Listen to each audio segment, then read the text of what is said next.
Жиналышыбыздын эң негизги максаты жаштардын, жаш тилек өспүрүмдөрдүн арасында кылмыштуулуктун, зордук зомбулуктун, суициддин, ар кандай терс көрүнүштөрдүн алдын алуу максатында түшүндүрүү иштерин жүргүзүү максатында сиздер менен жүз көрүшүп отурабыз.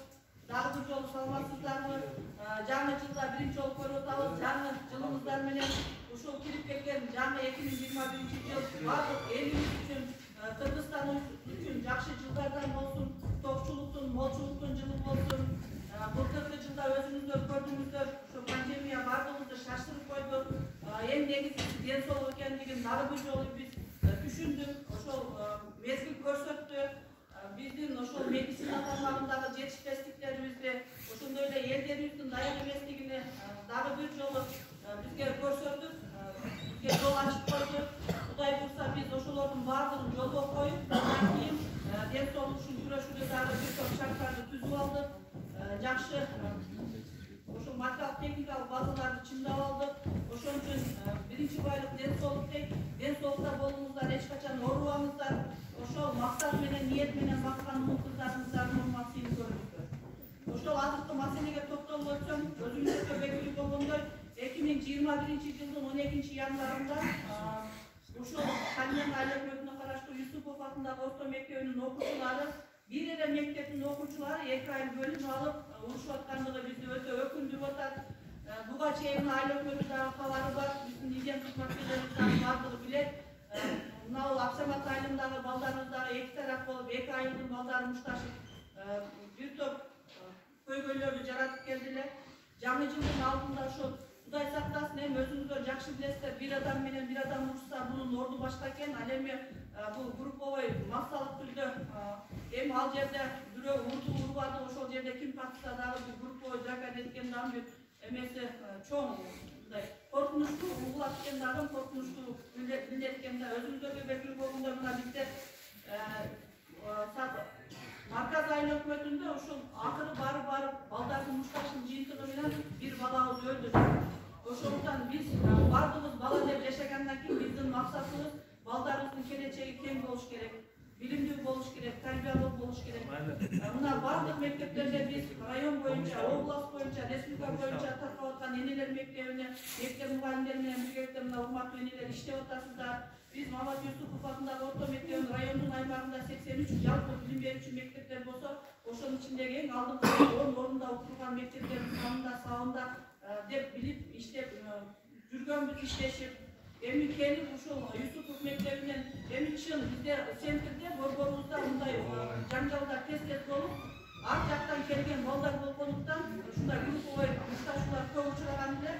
Бирок мынеке каршы мына акыркы мезгилдерде сиздердин аймагыңыздарда дагы ушул нерсе көбүрөөк катталып атат. Ошондуктан сиздер менен биз сиздердин оюңуздарды, сиздердин сунушуңуздарды угуп, ийип отуруп, түз кеңешип, сиздер кандай ойлорду айтасыздар, ошого карап туруп, баардыгыбыз биргеликте билим берүү мекемесинин иштеген мектеп кызматкерлери отурат, райондун өкүлүдөн келди, биздин жаш тилек өспүрүмдөр менен иштөө инспекциясынын башчысы өзүнүн жалпы жамааты менен келип отурат, ошондой эле айыл өкмөттүн өкүлү келип отурат. Баардыгыбыз биргеликте иш жүргүзсөк, мен ойлойм, биздин балдар азыр 21-кылымдын балдары түшүнүктүү, акылдуу, эстүү, биз билбеген нерсенин көбүн алар билет. Ошондуктан биз буларга туура жолду көрсөтсөк, Кудай буйрса баардык иштер жакшы жолго коюлат деген ойдомун. Ошондуктан тегири маалымат бериш үчүн сиздер менен дагы суроо жооп кылабыз. Сунушуңуздар болсо сиздерди биз да угабыз. Ошонун негизинде протоколду жазып отурсаңыздар, протоколду чечим кабыл алайык дагы.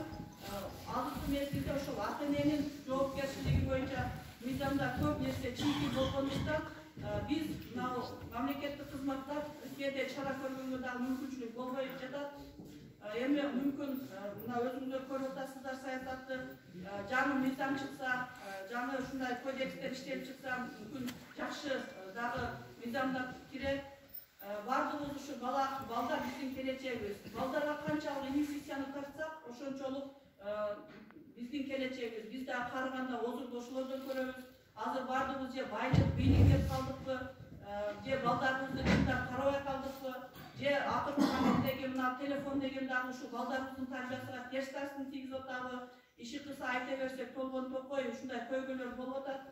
ошондон кантип сурулуп чыгып биз балдарыбызды татыктуу тарбия берип анан болгондо дагы бир эле айыл өкмөттө бир эле мектепте окуп аткан 2 айылдын балдарынын урушуусу бизди өтө тынчсыздандырып атат. Ошондуктан биз сиздер менен биргеликте ошо балдарыңыздарды, кыздарыңыздарды биримдикке ынтымакка чакыруу максатында сиздер менен жолугушуп отурабыз. Анда эмес азыркы кеңири маалымат берүү үчүн сөздү жаш жасөспүрүмдөр менен иштөө инспекциясынын башчысы Жалалов Бактияр Гуламовичке беребиз.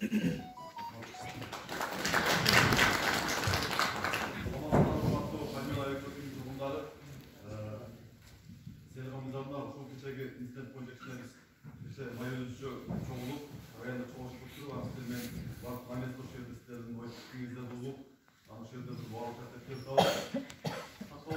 nima? Sizda jalb 720 o'quvchi bor, ama bir suatda mektepda. Ana bu yerda qatnashchilar o'lgan, ha?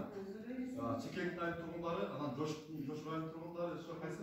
Жаңа var kechagi internetga qatnashgan bolalarning aqlida sirtlari boyagi o'qib bo'lgan joyda bolalar siz keldi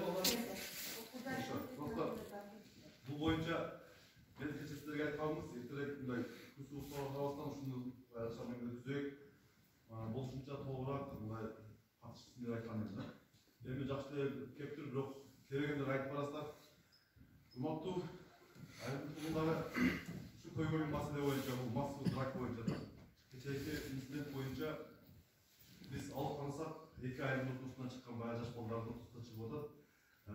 Muştaşlar. Muştaş çıkıp bu faktı boyunca geçe bizge Banisa kayılgan bollar boyunca işli materiallar çoğuldu.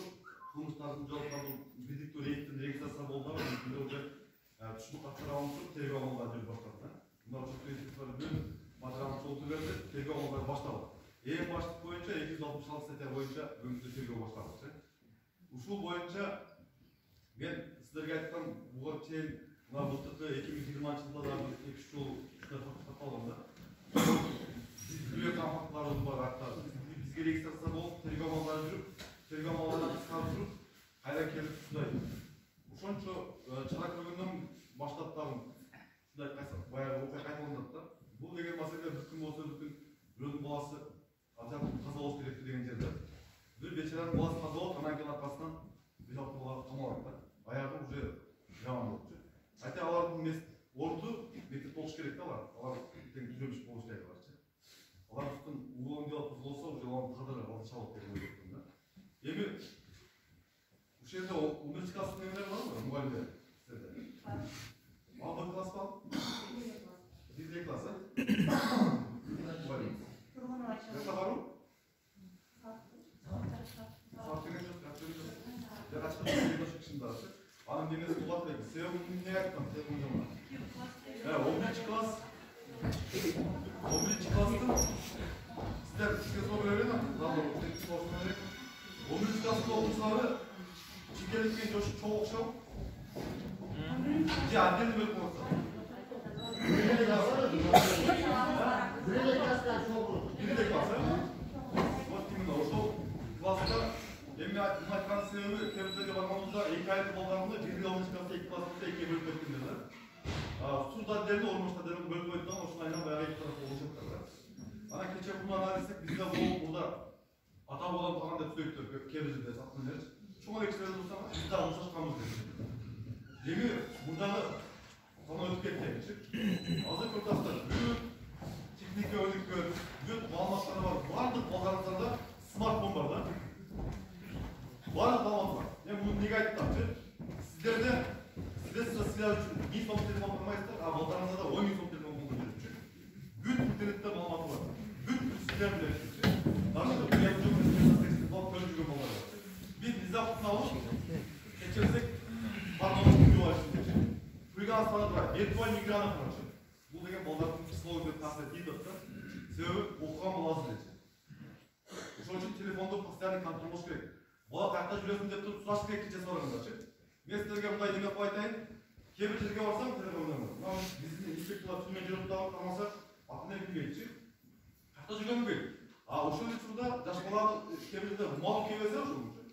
Ишка улам жок болсо аны издейт да. Потому что аны тоя коюш керек. Ал керек болуп турат. Баланы сел баланы издебейт. чип кетти да бир бейткени дейт. Түшүнөбүз, кээ бирде баягы ата-энелер жасай кеткен учурлар бар да. Ата-энеси мыйзам документин карамаганда, может, дагы кылып жүргөн балдар бар. Аны энди тарбиялар баягы